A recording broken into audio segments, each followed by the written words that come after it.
My name is Mary Todd Anderson, and I've been in Alaska almost 50 years. My name is Russell. Victor Wong, to keep it short. Brittany. My name is Miles, and I've lived in Alaska for a week and a half. A year and a half. A year and a half.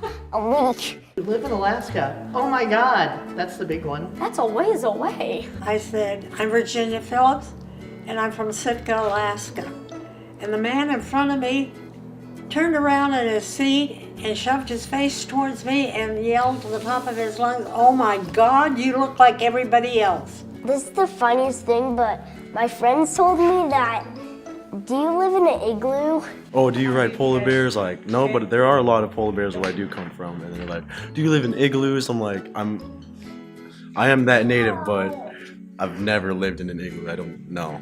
Someone asked me, what time do the northern lights come out? Will you see Balto? How I know English is I'm from Alaska. I've been asked if I have a penguin as a pet. I told them that we didn't have penguins in Alaska. Maybe only in zoos. This is not Antarctica. They're two different places. My dad said something about Eskimos. I talked to him about racism and indigeneity. Some people think we don't have taxes up here or no government. I have actually had my friends call me and ask me if they need a passport and to exchange their currency to visit. People are pretty amazed that we can grow food here. The way that some of the people described it to me, you would thought that you have to buy vegetables that day and cook them like that day or they're gone. I get a lot of questions about like how I get to school when it's all cold and snowy. I get my dog sled team ready and I just fight off that pack of wolves and I just go to school and it's a good day. When I, for the first time, left my village